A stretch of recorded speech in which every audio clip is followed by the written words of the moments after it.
Page 97, Alouette. On page 93, 92, and 93, they're introducing you to a type of rhythm it causes some people a lot of problems, and others let's just keep it simple. It's not a complicated thing. It's a dotted rhythm. We've had dotted rhythms before, whether you know it or not, but this is with the dotted quarter note.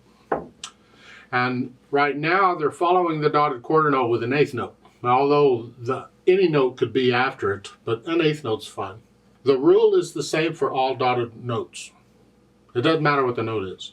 We've had dotted half notes before. We've had those for a while. I told you, just memorize a dotted half note's the same as 3 quarter notes.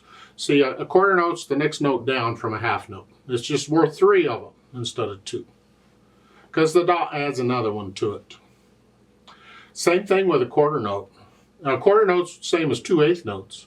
Well, just memorize a quarter note's the same as, or a dotted quarter note's the same as 3 eighth notes. So you're just adding another eighth note onto the end. The dot represents half the value of the note, which is, in this case, an eighth note. All dotted rhythms work the same. That's as complicated as it gets right there. So don't make it more complicated. On page 95, they give you some familiar melodies for some people, not everybody, but some familiar melodies using dotted rhythms. So you get an idea because you can feel the dotted rhythms, like in the top one here, Silent Night, 1 and 2 and 3. See the F, the quarter note comes on beat 1. The dot comes on beat 2 because a quarter note takes a whole beat. So the dot comes on beat 2, and that's half a beat. So the eighth note comes on the and of 2. 1 and 2 and 3. It's just a dotted rhythm. 1 and 2. That's all. Sort of a long short, but there's other kinds of long shorts, so be careful here. We're talking dotted rhythms. In the second one, 1 and 2 and 3 and 4 and 4.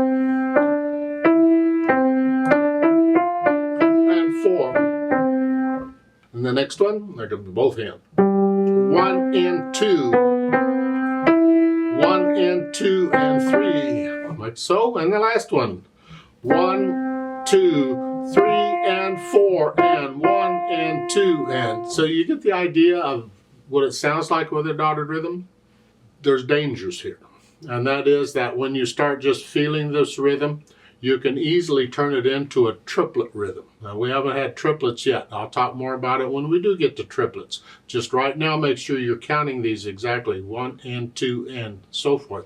In Alouette, in the first measure, 1 and 2 and 3. On page 97, are you keeping up? I don't know. That's what they're introducing here. So let's look over Alouette. It's 4 lines long. There's no repeat sign. We play it once. Treble and bass clef, 4/4 time. We got both hands kind of going, and the melody looks like it's going back and forth. And okay, we're going to have all kinds of fun here. We got dotted rhythms added in. Right hand first. Let's make sure we got the notes and the rhythms down here. Starting here, C position. 1 and 2 and 3 and 4 and 1 and 2 and 3 and rest and 2 and that's about it. On measure 6, remember the numbers at the beginning of the lines in the boxes are measure numbers. So measure 6, you can have to hunt it up, but it's there. It's the last measure of the second line. 1 and 2 and 3 and 4 and. Isn't that fun? Huh? You go through, work out the right hand, and then the left hand. We're down here in C position. It's C chord, it's a whole note, and then the G7 chord, and then the C chord. So forth. Let's go to measure 5. This is melody. 1 and 2 and 3 and 4 and. Okay. Measure 7. It's melody. At least it starts melody. 1 and 2 and 3 and 4 and. And then this, believe it or not, this sounds like the melody. It's not. This is melody in measure 7, but this is not in measure 8. I'll explain more what I'm talking about when we get the hands together and we do the dynamic. Let's put the hands together then. We're in C position. It tells you C position at the top, but I don't want you to rely on that. I don't even look at that. You look at the music to figure out what position the hands are in. The right hand's a thumb here, the left hand's a chord, so you're in C position according to what the music tells you to do. It's here. 1 and 2 and 3 and 4 and 1. It's a little tricky in the second measure. Here, 1 and 2 and 3. I have to lift up to get to here. There's a little silence between them. It's just the way the piano works. I want to connect the right hand. I want to connect that. So don't lift up in the right hand because you had to in the left. No. Connect the right hand. Yeah. So you got to learn to be a little bit independent. Actually, you got to learn to be very independent between the hands. So it's... See, here, I'm kind of lifting up on the E. Don't have to, it's not rhythmical, you're just changing. But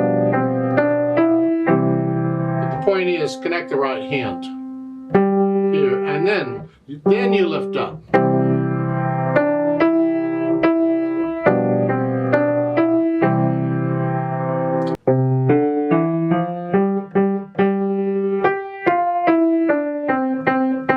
So forth. So you go through and put the hands together. Hesitate all you need to. It's not important right now. You're just trying to get the hands. You can see in the music between the staves when the notes line up, that's when they're played together.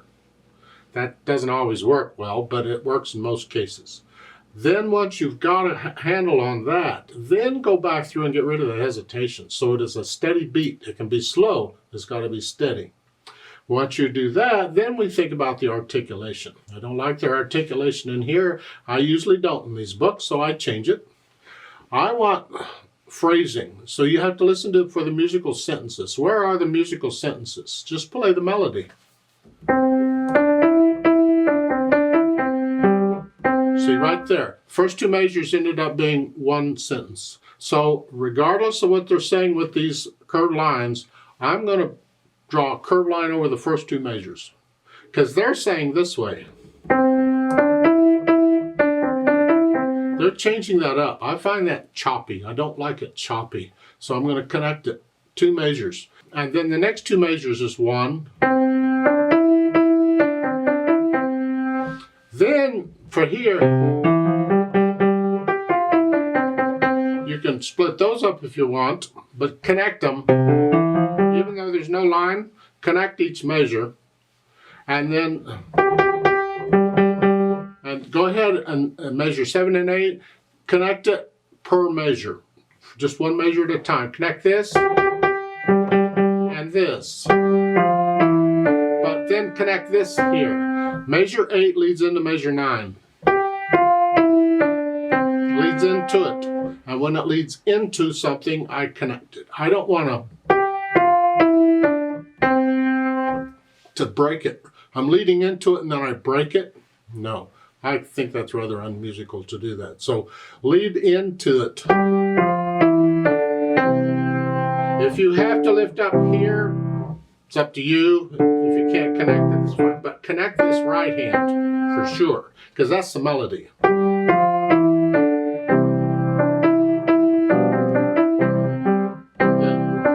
That's the phrasing as far as I'm concerned. If I were your teacher, I'd be drawing in these phrase marks rather than what they've got. I'm not saying what they've got is incorrect. I'm saying there's different opinions on how it can be interpreted, and I would interpret it with phrasing as I described. Articulation is part of interpretation, exactly how you're doing it.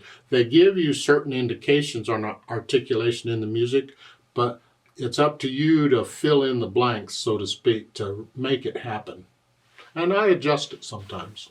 Then once you have the articulation down, we think about the dynamics. For the melody, whatever you think loud is, keep the left hand or anything else in the background. There, the second measure, last note, that's melody. So it's soft Here, loud, soft. Takes a little practice on. Because in the next measure, now you're soft. It's like an echo, sort of. Not really, but it's. Left has to be very soft. And then in measure 5, you're going to crescendo up and then come back down. You got to swell. Go up to loud.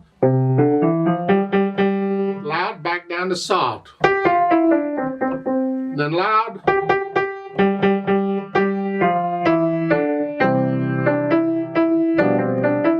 And then soft for the last 2 measures. That's the melody. It's getting a little tricky on the melody. It really is, but it's kind of neat.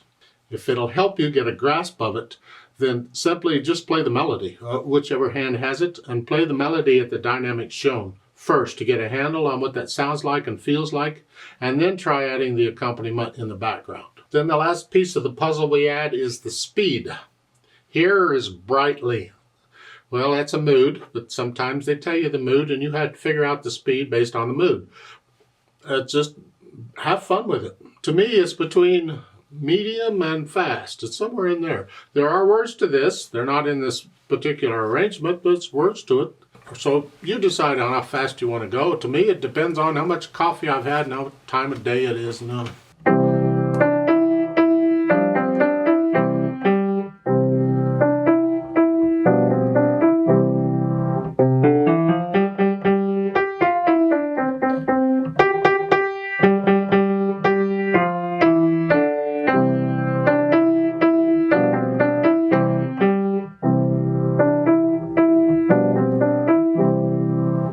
I'd like to play this with you slowly to make sure you have the right notes and rhythms. I'm not going to do any dynamics. I'm going to play both hands about the same because I want you to hear the notes.